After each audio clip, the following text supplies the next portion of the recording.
بیان کیا ہے کہ اگر شرمگاہ پہ ہاتھ لگ جائے غسل کرتے وضو ٹوٹ جاتا ہے۔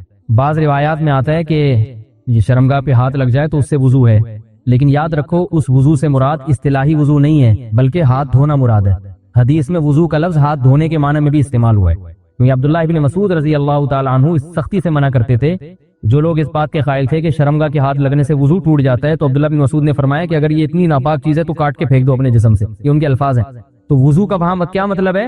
وہ دھونے چاہیے، کیونکہ اس بات کا امکان ہوتا ہے کیونکہ ناپاکی لگی بھی ہو تو، اور کیونکہ حدیث میں یہ بھی آتا ہے اونٹ کا گوشت کھانے کے بعد بھی وضو کا حکم ہے، تو وہاں بھی ہم کیا کہتے ہیں؟ مسئلہ اختلافی ہے، بعض ائمہ اس کے قائل ہیں، امام شافعی اس کے قائل ہیں کہ شرمگاہ کو ہاتھ لگنے سے وضو ٹوٹتا ہے، اس میں کسی اہل حدیث پہ طنز کرنا جائز نہیں ہے۔ تو مسئلہ چونکہ اختلافی ہے، جب اختلافی مسئلہ ہوتا ہے تو اگر کوئی ایک قول پر عمل کر رہا ہے تو ٹھیک ہے۔ تو میں یہ بتا رہا ہوں کہ ہم اس روایت کو کیوں نہیں لیتے، اس کی وجہ یہ ہے کہ یہاں وضو سے مراد ہے اصطلاحی نہیں بلکہ، اور اس کے بہت سارے قرائن ہیں، لیکن ابھی چونکہ وقت بہت زیادہ ہو گیا تو اس لیے میں اس کی زیادہ ڈیٹیل میں نہیں جاؤں گا۔ اچھی طرح سے استنجا کرنے کے بعد جب جا کر بیٹھتا ہوں تو محسوس ہوتا ہے کہ پیشاب کے قطرے نکل گئے ہیں، 1 2، تو حضرت ایسے میں کوئی قوما تو لگا دیا کریں جہاں لگانا ہوتا ہے۔ حضرت ایسے میں ناپاکی ہو جاتی ہے یا نہیں، جبکہ یہ میرے ہاتھ میں نہیں ہے، اس سے بھی عذاب خبر ہوتا ہے؟ تو بھائی دیکھو، جب پیشاب کر لینا، پیشاب سے فارغ ہو جائیں تو تھوڑی دیر اطمینان سے بیٹھے رہیں، ٹھیک ہے نا؟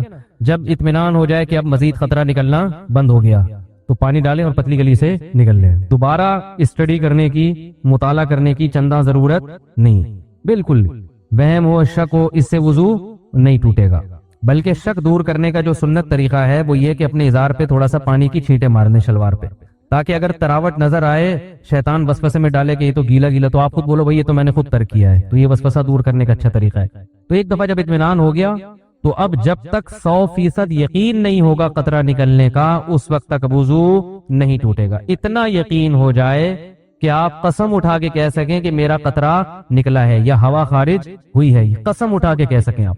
بعض دفعہ وہمی لوگ ہوتے ہیں نا، میں ان سے کہتا ہوں کہ تم قسم اٹھا سکتے ہو کہ ایک قطرہ نکلا ہے، کہہ رہے میں سوچ کے بتاؤں گا کہ قسم اٹھا سکتا ہوں کہ نہیں۔ اس پہ بھی کنفیوز ہوتا ہے کہ قسم اٹھا سکتا ہوں کہ نہیں، تو میں نے کہا یہ اس کی علامت ہے کہ نہیں اٹھا سکتے، کیونکہ اتنا یقین ہوتا تو فوراً قسم اٹھاتے۔ دیکھو ابھی سورج نکلا ہوا ہے، فوراً قسم اٹھا کے ہم کہہ سکتے ہیں اللہ کی قسم سورج نکلا ہوا ہے، اس میں کنفیوز نہیں ہوتا انسان۔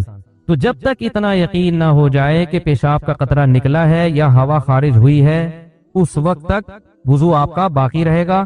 لیکن وہمیوں کو بات سمجھ میں نہیں آتی ہے، پھر بھی کنفیوزڈ ہی رہیں گے یہ۔ تو اللہ اس کے رسول نے جب ایک بات بتا دی ہے تو بھائی اس پہ یقین کر لو، بس چپکے سے نماز پڑھو۔ پھر شیطان کہنا کہ ہو سکتا ہے نکلا ہو، تو بولو نکلا ہوگا تو بھی اللہ قبول کر رہا ہے، ہم نے اللہ سے قبولوانی ہے۔ جب اللہ قبول کر رہا ہے تو ہمیں یہ سوچنے کی کیا ضرورت ہے کہ نکلا ہے کہ نہیں نکلا، جب اللہ ایسے ہی قبول کر رہا ہے۔ تو ایک دفعہ اطمینان ہو کہ قطرہ آنا بند ہو گیا، اس کے بعد پھر شک سے وضو نہیں ٹوٹے گا۔ ہاں بعض یہ جو نوجوان لڑکے ہیں یا کم عمر لڑکے ہیں، یہ پیشاب کرتے ہی اٹھ کے بھاگ جاتے ہیں، تو پیشاب کرنے کے کچھ وقت تک تو بہرحال تری نکلتی ہے، تو ایک دم سے بھاگ گئے تو اس سے شلوار بھی ناپاک ہوگی، وہ جگہ بھی ناپاک ہو جائے گی۔ تو اگر شلوار اتنی ناپاک ہو گئی ہے کہ جو 5 روپے کا سکہ، اس کی کیا دلیل ہے؟ اس پہ بھی اعتراض کرتے ہیں، قرآن حدیث میں کہاں لکھا کہ 5 روپے کے سکے کے برابر اگر ناپاک ہو گئی تو وہ ناپاک ہے، اس سے کم پاک ہے۔ تو یہ بھی کسی وقت بتاؤں گا انشاءاللہ۔ اس پہ میرا ایک مناظرہ بھی ہوا ہے، ایک صاحب کہہ رہے تھے اس کی کیا دلیل ہے، تو آج تک پھر وہ دوبارہ الحمدللہ انہوں نے دلیل نہیں مانگی۔ 5 کا سکہ تو چھوٹا ہو گیا، صحیح کہہ رہے ہیں بھائی، وہ پرانا والا سکہ رائج الوقت نہیں، پرانا سکہ جو ہتھیلی کی گہرائی کے برابر، صحیح کیا آپ نے، اچھا ہوا لقمہ دے دیا آپ نے۔ جو پرانا والا سکہ تھا جو ہتھیلی کی گہرائی کے برابر ہوتا ہے نا وہ سکہ، تو اس سے کم اگر نجاست لگی ہو تو وہ کیا ہے، کپڑے پاک رہیں گے۔ سمجھ میں آ رہی ہے بات؟ تو فوراً پیشاب کرتے ہی اٹھ کے بھاگ جانا ٹھیک نہیں ہے۔ پیشاب کرنے کے بعد تھوڑی دیر بیٹھیں، اطمینان کر لیں کہ اب تری آنا ختم ہو گئی ہے، تو بس اٹھ کے چلے جائیں، تو اور ختم ہو جاتی ہے تھوڑی دیر میں۔ اور اگر غور فکر میں لگے رہیں گے نا وہاں بیٹھ کے، تو قیامت تک ختم نہیں ہوگی، یہ بتا دوں۔ قیامت آ جائے گی، پولیس بلوانی پڑے گی آپ کو واش روم سے باہر نکالنے کے لیے، کیونکہ وہمیوں کا کوئی علاج نہیں ہے دنیا میں۔ غسل کے دوران کیا سطر کو چھو سکتے ہیں؟ کیا غسل کے وقت ہم صفائی کی غرض سے اپنے سطر کی جگہ کو چھو سکتے ہیں؟ نیز کیا سطر کو چھونے سے وضو ٹوٹ جاتا ہے یا نہیں؟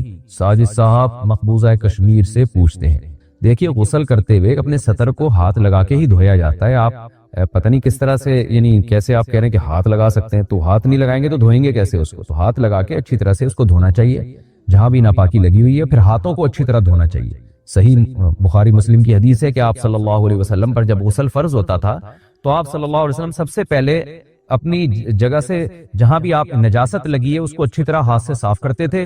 اس کے بعد آپ صلی اللہ علیہ وسلم اپنے ہاتھ مبارک کو زمین پہ اچھی طرح سے رگڑ کے صاف کرتے تھے.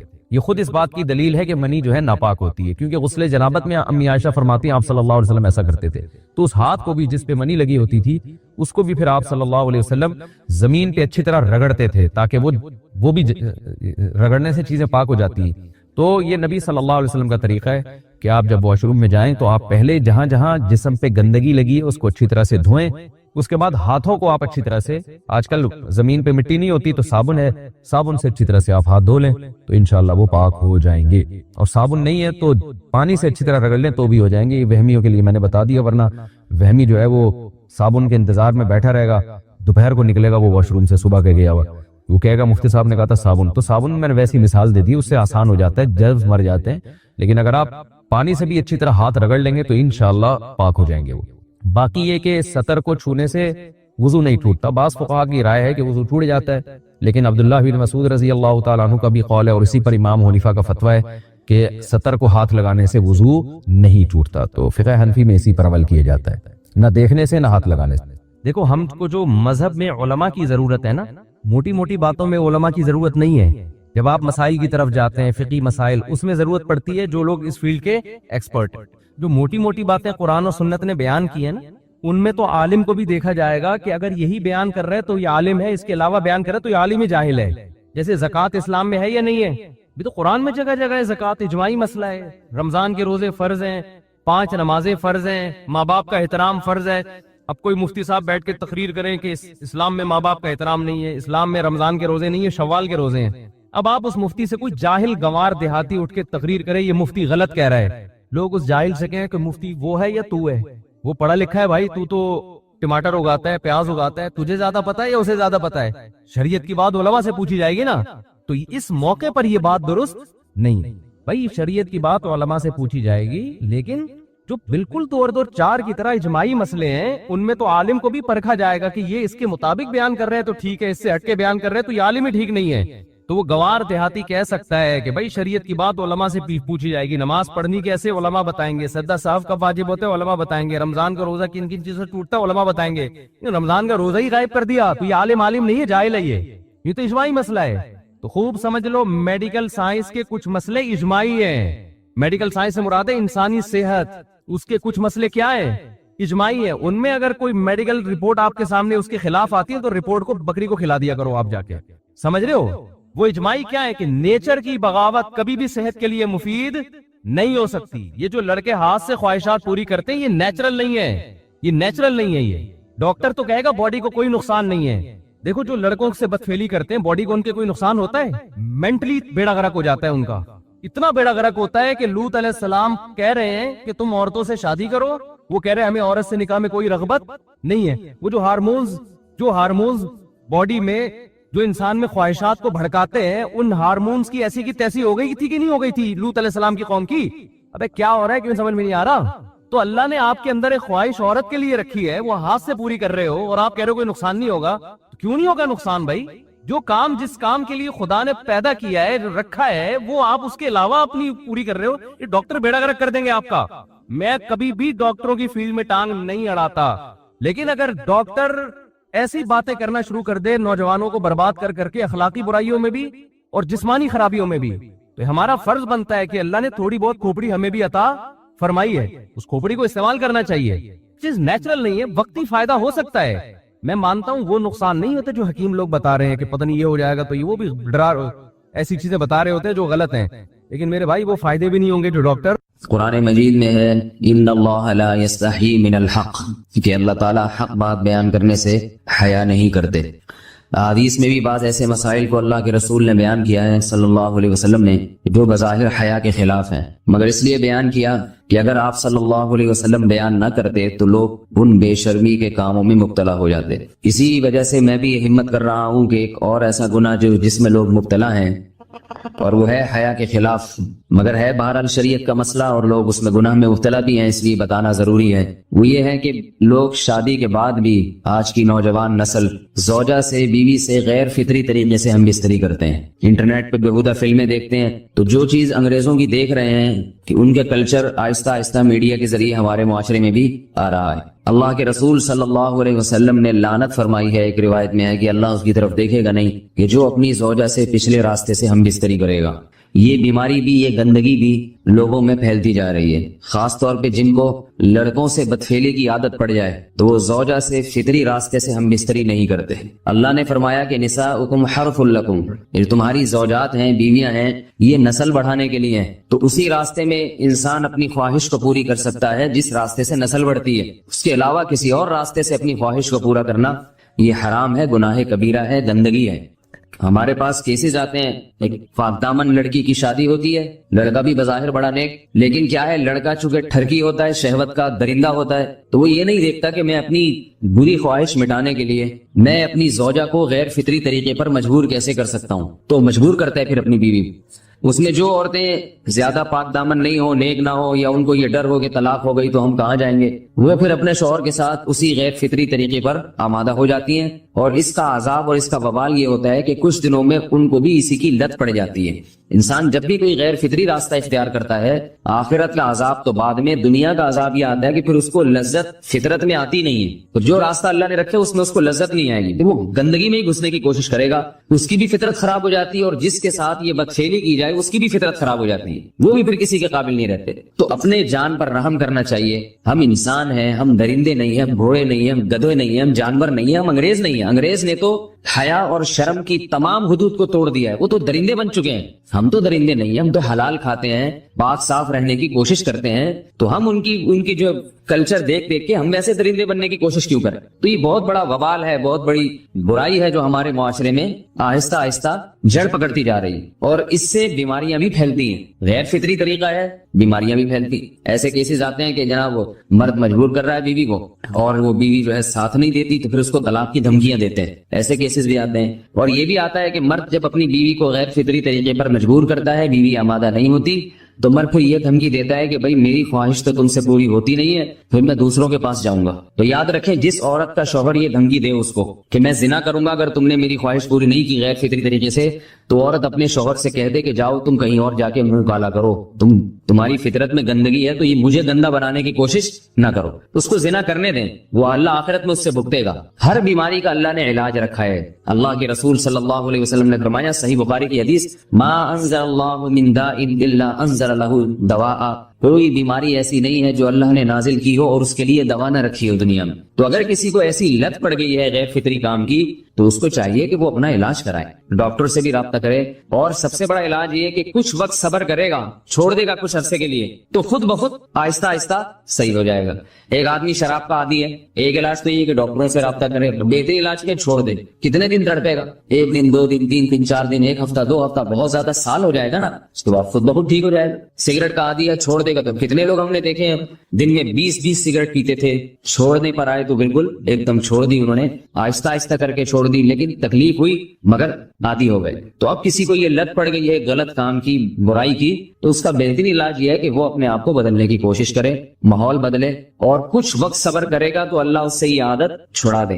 نہیں کی، صبر نہیں کیا اس نے، پھر اسی گندگی میں موت واقع ہوگی، پھر آخرت کا عذاب بہت سخت، نسلیں برباد ہو جاتی ہیں اس عمل سے انسان کی۔ تو بات حیا کے خلاف ہے، مگر یہ کہ ایک بزرگ تھے وہ بات فرما رہے تھے، تو کسی نے پوچھا کہ حضرت آپ حیا کے خلاف بات کرتے ہیں، تو انہوں نے فرمایا تم بے حیائی کے کام نہیں چھوڑتے، ہم اس چھڑوانے کے لیے بات کریں تو ہم برے ہیں، اور تم کام کرو تو بھی برے نہیں۔ برائی کا کام کرنے میں برا نہیں بنتا، اور برائی کے خلاف بولنے والا برا بن جاتا ہے کہ دیکھو یہ کیسی باتیں کر رہے ہیں۔ تو وہی باتیں ہیں، اس لیے ہیں کہ یہ معاشرے میں یہ برائی پھیلتی چلی جائے گی، اور یہ ہماری اپنا کلچر نہیں ہے، یہ امپورٹ ہو رہا ہے باہر سے، یہ امپورٹ ہو رہا ہے، یہ وہاں میڈیا کے ذریعے آ رہا ہے۔ تو وہ چیزیں دیکھا نہ کریں اور ان لوگوں سے دور رہا کریں۔ ہمیں تو دین کا داعی ہو کے ان کو ہدایت پر لانا تھا، بجائے ہم ہدایت پہ چل کے دوسروں کو چلانے والے بن کے ان کے راستے پہ ہم نے چلنا شروع کر دیا۔ اللہ تعالیٰ ہمیں اب دیکھیں ان کے یہاں ایڈز کا مرض پھیل گیا ہے۔ آپ بتائیے یہ ایڈز کا مرض ہمارا ہے کیا؟ یہ بیماری ہماری ہے یا ان کی ہے؟ ہمارے یہاں بیماریاں ہیں، کھانسی ہے، نزلہ ہے، ٹھیک ہے نا، بلڈ پریشر ہے، شوگر ہے، یہ بیماریاں ہماری ہیں۔ کوئی اللہ کا شکر ہے گندی بیماری ہمارے یہاں نہیں ہے، جتنی گندگیاں ہیں وہاں سے آ رہی ہیں۔ ایڈز کا مرض وہاں سے امپورٹ ہوا ہے. وہ ایڈز کا مرض اسی بدفعلی کی وجہ سے پیدا ہوتا ہے, اسی سے جراثیم پیدا ہوتے ہیں, اور اتنا خطرناک مرض کے ایسے متعدی ایسے پھیلتا ہے. افغانستان میں ایڈز کا ریشو 0 تھا, 0. وہ جانتے نہیں تھے کہ ایڈز کا مرض ہوتا کیا ہے. جب سے امریکن آرمی, برطانیہ آرمی افغانستان میں آئی ہے, فوجی آئے ہیں, افغانوں میں ایڈز کا مرض پھیل گیا ہے, انہوں نے وہاں بدفعلیاں شروع کر دی ہیں. تو وہ تو حالانکہ ان کے لیے زنا کتنا سستا ہے نا ان کے لیے زنا, پھر بھی وہ لڑکوں کی طرف مائل ہوتے ہیں. تو اتنی گندگی, ایسا گندا جب انسان بن جائے پھر اللہ اس کے وجود کو برقرار نہیں رکھتے, اور رکھتے ہیں تو پھر آخرت میں سزا دینے کے لیے اپنے آپ کو ان گندگیوں سے بچانا چاہیے, حلال پہ اکتفا کرنا چاہیے. اللہ تعالیٰ ہمیں حلال پہ قناعت کی توفیق عطا فرمائے اور پاکیزہ لوگوں میں ہمارا شمار فرمائے. اگر شادی شدہ عورت 40 دن میں بھی ایک دفعہ, اچھا بھائی دیکھو یہ حیا کے خلاف مسائل جو ہے نا, یہ اس چینل پہ نہ پوچھا کرو. مرد پر لازم ہے کہ کم سے کم 4 مہینے میں بیوی سے ایک دفعہ وہ لازمی ہم بستری کرے. تو اگر وہ 4 مہینے میں ایک دفعہ بھی نہیں کرتا تو پھر جو ہے وہ دیانتاً ذمہ دار ہوگا. اس بات کا خطرہ ہے کہ وہ گناہ گار ہو, کیونکہ حضرت عمر رضی اللہ تعالیٰ عنہ نے قانون بنایا تھا کہ 4 مہینے سے زیادہ کوئی بیوی سے دور نہ رہے. تو کم سے کم اتنا ہے لازمی. تو اس سے زیادہ بھی اگر کوئی مرد بیوی کے قریب نہیں آ رہا تو پھر وہ ظالم کہلائے گا شریعت کی نظر. حج کے دوران, باقی ہر عورت اور ہر مرد کے حالات مختلف ہوتے ہیں. بعض عورتوں میں خواہش زیادہ ہوتی ہے, بعض میں کم ہوتی ہے, یہ نیچرل ہے. اس کا کوئی اس سے تعلق نہیں ہے کہ عورت کوئی بری ہے. بعض دفعہ عورت میں یہ خواہش نفس بہت زیادہ ہوتی ہے, اس کی ریکوائرمنٹ بہت زیادہ ہوتی ہے, تو لوگ پھر مرد اس بیوی کو برا سمجھنا شروع کر دیتے ہیں, حالانکہ اس کا برائی اور اچھائی سے تعلق نہیں ہے. جیسے مردوں میں صحت کے لحاظ سے اور ان کے جو مینٹل ہیلتھ ہے اس کے لحاظ سے مردوں میں فرق ہوتا ہے, کسی میں خواہش بہت زیادہ ہوتی ہے, کسی میں کم ہوتی ہے. تو اس طرح خواتین میں بھی ہوتی ہے. بہت سے پاک دامن عورتیں ہوتی ہیں لیکن ان میں ڈیزائرز بہت زیادہ ہوتی ہے. تو یہ سب کی الگ الگ اللہ نے فطرت بنائی ہے. تو میاں بیوی اس کو ایک دوسرے کو بہتر سمجھ سکتے ہیں کہ کس کی کیا ڈیزائرز ہیں. بہرحال اگر مرد میں عورت کی ڈیزائرز پوری کرنے کی طاقت نہیں ہے, عورت میں بہت زیادہ ڈیزائرز ہیں, مرد میں کم ہے, تو ایسی صورت میں عورت پھر مرد سے طلاق مانگ سکتی ہے کہ بھائی میں سیٹسفائی نہیں ہو پا رہی ہوں اور میری ریکوائرمنٹ زیادہ ہے. تو مرد اگر طلاق دے دے تو اچھی بات ہے, نہیں دے تو پھر عورت کو چاہیے اسی کے ساتھ گزارا کرے. ہاں اگر 4 مہینے تک بھی مرد بیوی کے پاس نہیں آتا ہے تو پھر مرد پر لازم ہے کہ عورت کے مطالبے پر اس کو وہ چھوڑ دے, کیونکہ پھر تو جوان عورت کو بہرحال گناہ کا خطرہ ہے. جسمانی تعلق نہ رہنے سے نکاح پر اثر. لاہور سے کسی نے پوچھا اگر میاں بیوی کا آپس میں کوئی جسمانی تعلق نہ ہو تو کیا نکاح پہ کوئی فرق پڑے گا؟ نہیں, اس سے کوئی فرق نہیں پڑتا. جب تک شوہر طلاق نہیں دے گا نکاح ختم نہیں ہوگا. یا اگر شوہر جان بوجھ کر بیوی کا حق ادا نہیں کرتا اور 4 مہینے سے زیادہ اس سے ریلیشن قائم نہیں کرتا اور بیوی بھی جوان ہے, اس کو گناہ کا خطرہ ہے, تو پھر وہ عدالت میں کیس کر سکتی ہے اور پھر اس کا ایک پروسیس ہے, کس طرح سے نکاح ختم ہوگا تو اس پروسیس کو فالو کر سکتی ہے. تو خلاصہ یہ ہے کہ شوہر گناہ گار تو ہوگا کہ اس میں طاقت بھی ہے اور بیوی بھی جوان ہے, تو وہ کیوں اس کا حق ادا نہیں کر رہا, لیکن نکاح خود بخود ختم نہیں ہو جاتا. بیوی بچوں سے کتنا عرصہ دور رہ سکتے ہیں؟ بندہ کام کی وجہ سے 2 سال ملک سے باہر رہتا ہے, کوشش کے باوجود چھٹی نہیں ملتی, کیا اتنی دیر بیوی بچوں سے دور رہنا جائز ہے؟ نامعلوم. بھائی دیکھیں, ایک تو ہے حضرت عمر رضی اللہ تعالیٰ عنہ کا مشہور واقعہ ہے کہ آپ نے کچھ خواتین سے پوچھا تھا کہ عورت کتنا صبر کر سکتی ہے مرد کے بغیر, تو بعض صحابیات نے بتایا کہ 4 مہینے. تو حضرت عمر نے قانون بنایا کہ جو مجاہدین محاذ جنگ پہ لڑ رہے ہیں 4 مہینے سے زیادہ دور اپنی بیویوں سے نہیں رہ سکتے. تو اس اصول کا تقاضا یہ ہے کہ وہ زمانہ بھی پاک دامنی کا زمانہ تھا, نیک لوگ تھے, تو اصول یہی ہے کہ 4 مہینے انتہا ہے عورت کے صبر کی. تو ایک نارمل عورت کے لیے اس سے زیادہ صبر کرنا مشکل ہوتا ہے, تو اس لیے بہتر یہی ہے, قانون یہی ہے کہ 4 مہینے سے زیادہ دور نہیں رہنا چاہیے. اور قرآن نے بھی یہ حکم دیا ہے کہ اگر کوئی قسم اٹھا لے کہ بیوی کے پاس نہیں جائے گا, قسم اٹھا لے, ایسا ہی نہیں بلکہ قسم اٹھا کے, تو پھر 4 مہینے میں طلاق واقع ہو جاتی ہے. بعض فقہا کے نزدیک عورت کو طلاق کا اختیار ہو جاتا ہے عدالت کے ذریعے, بعض کے نزدیک ہو جاتی ہے طلاق. تو اس سے بھی پتہ چلتا ہے, قرآن سے بھی اشارہ ملتا ہے کہ 4 مہینے جو ہے یہ ایک انتہائی مدت ہے ایک نارمل عورت کے لیے. تو اس زمانے میں تو اس کی اہمیت اور زیادہ بڑھ گئی ہے. وجہ اس کی ہے کہ بے حیائی, موبائل, انٹرنیٹ پر بیہودہ چیزیں, یہ سب چیزیں انسان کی شہوت کو بڑھاتی ہیں, مرد کی بھی اور عورت کی بھی.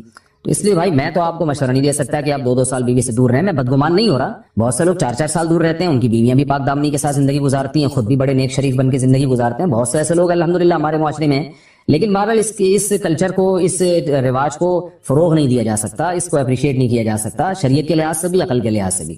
2 سال تک مرد کے لیے صبر کرنا کتنا مشکل کام ہے. وہ کھا بھی رہا ہے انڈے پراٹھے اور جناب کھانا پینا اسی سٹائل میں چل رہا ہے, یا تو روزے رکھ کے اپنے آپ کو آدھا کر دیا اس نے. تو سوال عورت کے ساتھ مرد کا بھی تو ہے نا, مرد میں تو قوت اور شہوت اللہ نے اور بھی زیادہ رکھی ہے, تو وہ کیسے صبر کرے گا؟ مرد کی جو قوت برداشت ہے وہ فقہا نے اور اطباء نے بیان کی 1 مہینہ ہے, تو 2 سال تک بیوی سے دور ہیں. میں پھر بھی بتا دوں, میں بدگمان نہیں ہو رہا کہ جو دور ہیں آپ ان سے ان کے بارے میں برا سوچنا شروع کر دیں, لیکن بہرحال یہ اپنے آپ کو فتنوں میں ڈالنے کے مترادف ہے، اس لیے ایسی جاب نہ کریں، 2 سال تک بیوی سے دور ہیں، یا تو بیوی کو ساتھ لے کر جائیں یا بیوی کے ساتھ ہی رہیں، کہیں ادھر ہی کم پیسوں میں انسان گزارا کر لے بیوی بچوں کے ساتھ، یہ زیادہ اچھا ہے، زیادہ پیسوں کی لالچ میں بیوی بچوں سے دور رہنا۔ باقی بیوی آپ کی راضی ہے اس جاب پہ یا آپ کے پاس کوئی آلٹرنیٹ ہے ہی نہیں، آپ جاب چھوڑ کے آئیں گے تو آپ کو لالے پڑ جائیں گے کھانے پینے کے، تو ایک مجبوری ہے، مجبوری کے حکام الگ ہوتے ہیں، لیکن نارملی اس کی بہرحال ترغیب نہیں دی جا سکتی۔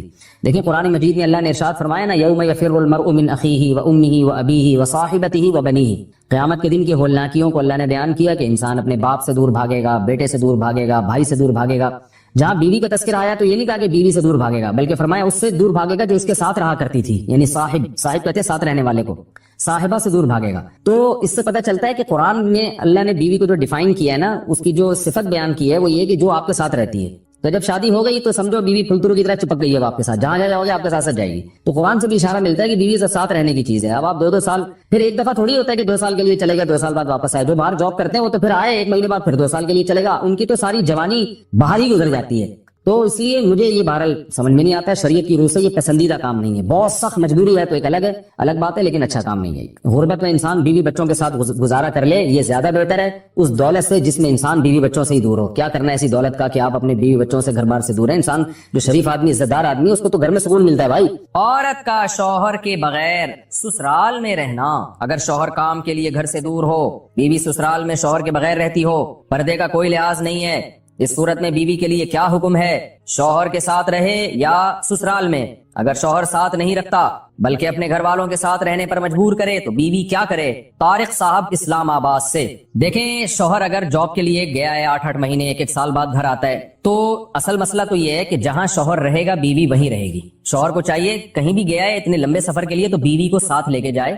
اس پر میں کئی بار دلائل دے چکا ہوں، قرآن سے بھی حدیث سے بھی، ان دلائل کو میں ریپیٹ نہیں کروں گا۔ اس میں شوہر کو بھی فائدہ ہے، بیوی کا بھی فائدہ ہے، گناہ سے دونوں بچیں گے، فتنے کا اندیشہ کم ہوگا۔ اتنے عرصے اس دور میں بیوی سے دور رہنے میں انسان میں خطرہ ہوتا ہے کہ گناہ میں مبتلا نہ ہو جائے۔ اور پھر بیوی کے ساتھ ایک نوعیت کی ظلم اور زیادتی بھی ہے کہ آپ 8 9 مہینے اس کو چھوڑ کے چلے جاتے ہیں تو یہ یعنی اس کی بیچاری کی بھی تو جوانی ساری برباد ہو جاتی ہے، پوری شوہر کے بغیر جوانی گزرتی ہے۔ تو اس لیے اصل حکم تو یہی ہے، شوہر جہاں رہے گا بیوی اس کے ساتھ رہے گی۔ لیکن بعض غریب لوگ ہوتے ہیں ان کے پاس وسائل نہیں ہوتے، سعودی عرب میں مزدوری کی جاب کر رہا ہے، وہ بیوی کو ساتھ رکھ نہیں سکتا، اگر رکھے گا تو خرچے اتنے بڑھ جائیں گے کہ وہ کمائے گا کیا؟ پھر بعض لوگ مجبور ہوتے ہیں، دبئی میں رہ رہے ہیں، کہہ رہے فلیٹوں کا کرایہ اتنا ہے، بیوی کو یہاں رکھا تو بھائی ہم بچے گا ہی کچھ نہیں ہمارے لیے۔ تو ایسی شدید مجبوری میں پھر میاں بیوی کمپرومائز کر سکتے ہیں، بھائی میں مجبور ہوں کمانے کے لیے جا رہا ہوں، تمہیں بھی پتا ہے میں اگر یہاں رہوں گا تو وہی کھانے کے لالے پڑیں گے، تم ہی مجھے تنگ کرو گی پھر۔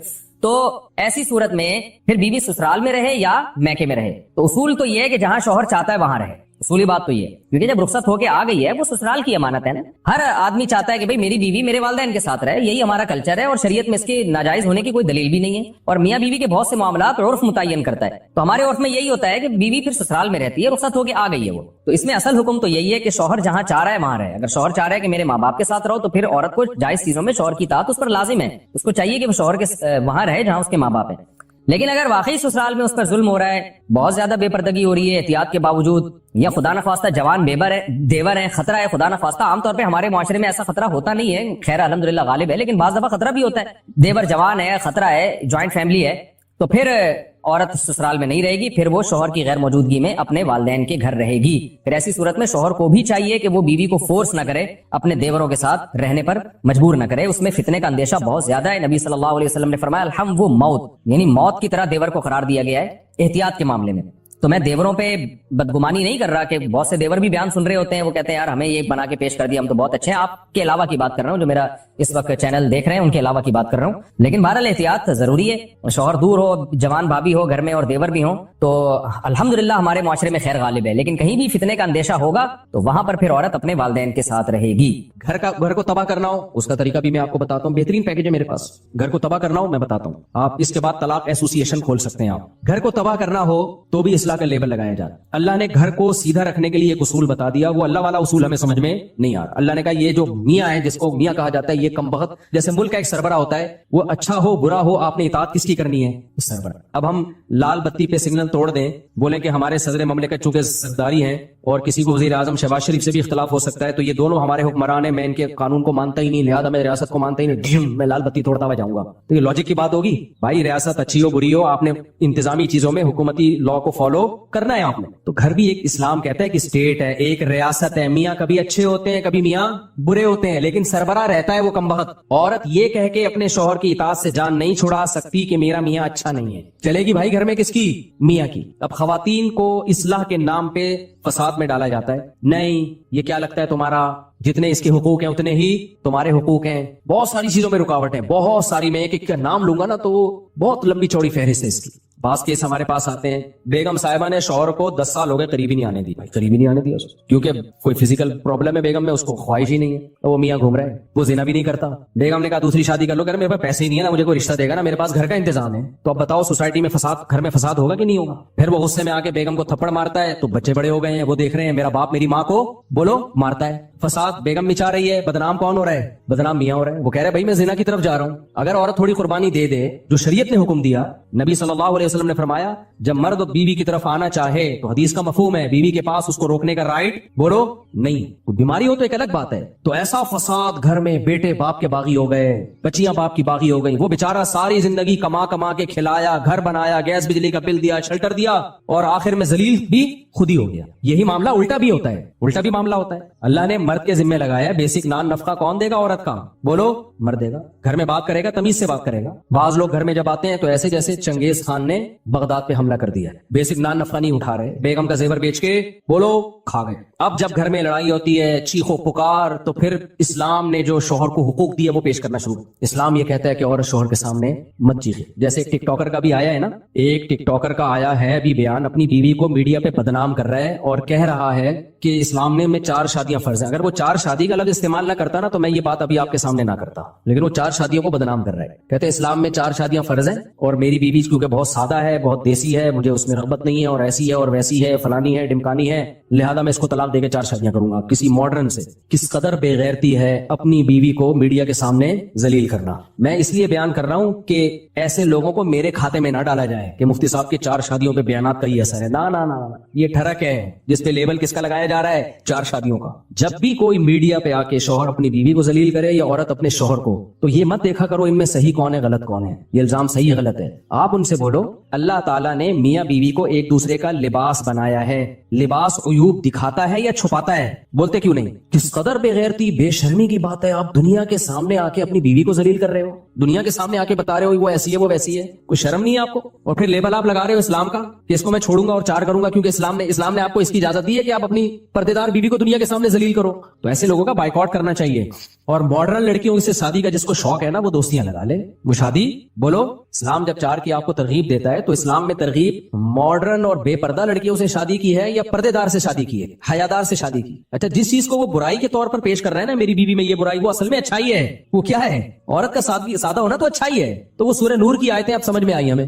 الطیبات للطیبین والطیبون للطیبات. اللہ کہتے ہیں پاکیزہ مرد پاکیزہ عورتوں کے لیے اور پاکیزہ عورتیں پاکیزہ مردوں کے لیے. والخبیثات للخبیثین والخبیثون للخبیثات. ناپاک مرد ناپاک عورتوں کے لیے اور ناپاک عورتیں ناپاک مردوں کے لیے. بالکل بہترین بات ہو گئی. جس کو سورہ نور کی آیتوں کا مطلب سمجھ میں نہ آتا ہو نا تو اس ٹک ٹاکر کو دیکھ لے, سمجھ میں آ جائے. تو میں اس کر رہا تھا کہ بعض دفعہ مرد اپنی بیسک ذمہ داری پوری نہیں کر رہا, پھر جب عورت چیختی ہے چلاتی ہے تو پھر اس کو اسلام کیا کہتا ہے, بیوی شوہر کی اطاعت کرے. اگر سردے کا حکم ہوتا تو بیوی کو حکم دیا جاتا, اس سے گھر میں فساد پیدا ہوتا ہے. بھائی بات کچھ اور ہے, آپ اس پہ لیبل کچھ اور لگا رہے ہو. تو خوب سمجھ لو اس پوری بات کا حاصل کیا نکلا کہ اپنی ذمہ داریوں کو نہ پہچاننا اور پھر ان ذمہ داریوں کو ادا نہ کرنا یہ فساد کا سب سے بڑا سبب ہے. سمجھتے ہو کہ نہیں سمجھتے؟ آپ کو پتا ہونا چاہیے میری ذمہ داریاں. آج کل لوگوں کو پتہ ہی نہیں میری ذمہ داریاں کیا ہیں, میری ذمہ داریاں کیا ہیں. جب آپ کو اپنی ذمہ داری ہی کا نہیں پتا تو آپ کو کیسے پتا چلے گا صحیح کون ہے غلط کون ہے؟ دیکھو ایک میں مثال دیتا ہوں. ایک بندہ آیا آپ کے پاس اور کہنے لگا 1 لاکھ روپے آپ مجھے دے دو. آپ اس کو منع کر دو گے تو کیا یہ ظلم کہلائے گا؟ نہیں کہلائے گا, کیونکہ آپ کو پتا ہے میں کوئی ذمہ دار تھوڑی ہوں اس کو 1 لاکھ روپے دینے کا. لیکن اس نے کوئی پرانی فائل نکالی اور اس نے کہا کہ آپ نے فلاں چیز مجھ سے خریدی تھی اور پیسہ دینے آپ بھول گئے تھے, تو یہ دیکھو اس کا ثبوت ہے, اور اس نے ثابت کر دیا کہ آپ کے ذمہ 1 لاکھ ہیں. اب 1 لاکھ روپے نہ دینا ظلم ہے یا نہیں ہے؟ تو نالج میں آ گیا آپ کے کہ بھائی یہ میری رسپانسبلٹی ہے, یہ میری ذمہ داری ہے, یہ تاوان ہے میرے اوپر. تو گھر میں جب کسی کو پتا ہی نہ ہو کہ میری حدود کتنی ہے, میری ذمہ داری, مجھ پر جو لائبلٹیز ہیں وہ کیا ہیں, اور سامنے والی پر کیا ذمہ داری ہے, تو اس ذمہ داریوں کے تعین کے بغیر کسی گھر میں کبھی سکون آ سکتا ہے؟ بولو نہیں. اور لبرل لوگوں کے ہاں سب سے بڑا مسئلہ یہی ہے, ان کمبختوں کو بیچاروں کو پتہ ہی نہیں ہوتا کہ میری ذمہ داری کیا ہے اور میری وائف کی ذمہ داری کیا ہے, کیونکہ یہ آدھے مسلمان سوسائٹی کو لے کے چل رہے ہوتے ہیں, آدھے گوروں کو لے کے چل رہے ہوتے ہیں, نہ ادھر کے نہ ادھر کے. ان کے ہاں عورت کو آزادی وہ چاہیے جو انگریزوں کی عورتوں کو ہوتی ہے, لیکن خرچہ پورا شوہر سے چاہیے. سمجھ رہے ہیں کہ نہیں سمجھ رہے ہیں؟ حالانکہ ان کے ہاں عورت مکمل آزاد ہوتی ہے, لیکن گرل فرینڈ کی طرح اپنے شوہر کے ساتھ رہتی ہے. وہ اس کو وسیم صاحب سے بھی, استغفر اللہ, یہ والے وسیم نہیں, انگریزوں کے جو مائیکل ہیں ان سے بھی اس کو ریلیشن کی اجازت ہے. اور ادھر تو شوہر ہے اس پہ وہ بھی آزاد ہوتا ہے ذمہ داریوں سے, کسی قسم کی بیوی پہ بھی پابندیاں نہیں لگا سکتا. تو اتنا آزاد ہے کہ وہ بیوی پہ پابندی نہیں لگا سکتا, لیکن بیوی اس کی رسپانسبلٹی بھی نہیں ہوتی. سمجھ رہے ہو؟ اس کے ذمہ نہیں ہے بیگم کو اپنے خرچے پہ چائے بھی پلائے ہو, بیمار ہو جائے تو اس کا علاج کرے, یہ اس کے ذمہ نہیں ہے. تو ہمارا جو سیکولر لبرل طبقہ ہے اس میں عورت کو آزادی چاہیے انگریز عورتوں والی, خرچہ چاہیے مسلمانوں والا, اسلام والا شوہر سے. اور ان لبرل مردوں کو بیوی کو باؤنڈ کرنا ہے اس طریقے سے جیسے اسلام نے بیوی کو باؤنڈ کیا ہے, شوہر کی اطاعت کرے, لیکن بیوی کے حقوق سے آزاد ایسے ہونا ہے جیسے انگریز آزاد ہیں. بنے کیوں کر جو ہو سب کار الٹا, ہم الٹے یار الٹا بات الٹی, ہم الٹے بات الٹی یار الٹا. مہتاب رائے ایک شاعر گزرا ہے, اس نے کہا میرے نام میں مہتاب میں ہم بھی الٹا تو مہ بن گیا, بات الٹی تو تاب بن گیا, رائے الٹی تو کیا بن گیا, یار بن گیا. تو ہم بھی الٹے, بات بھی الٹی, یار بھی الٹا, ہمارا نام میں تو ہر چیز ہی الٹی ہے. تو بنے کیوں کر جو ہو سب کام الٹا. نہیں آئی میرا خیال ہے بات. رنگی کو نارنگی کہیں تو مال کو کھویا, چلتی کو گاڑی کہیں, آگے شاعر کا نام میں بھول گیا, دیکھ کے شاعر رویا, شاعری لگا دیتا ہوں. رنگی کو نارنگی کہیں, جو اتنی کلرفل چیز ہوتی ہے نارنگی, اس کو کیا کہتے ہیں, جو رنگ والی ہوتی ہے اس کو نارنگی بولتے ہیں, یعنی رنگی نہیں. اور تند مال جو خوب دودھ کو پکا کے اس کا جو مال نکالا جاتا ہے اس کو کہتے ہیں کھویا, یعنی کچھ بھی نہیں آیا اس میں, لیکن اسی اصل تو یہی تھا دودھ میں, اس کے بغیر دودھ نے سب کچھ کھو دیا, لیکن اس کو کھویا کہہ رہے ہوتے ہیں. اور جو چیز ہمیشہ چلتی ہے اس کو کہتے ہیں گاڑی, یعنی گاڑ دیا زمین میں اس کو. تو کہتے ہیں جب شاعر نے یہ سب کچھ دیکھا تو رویا کہ یار یہ مارکیٹ میں ہو کیا.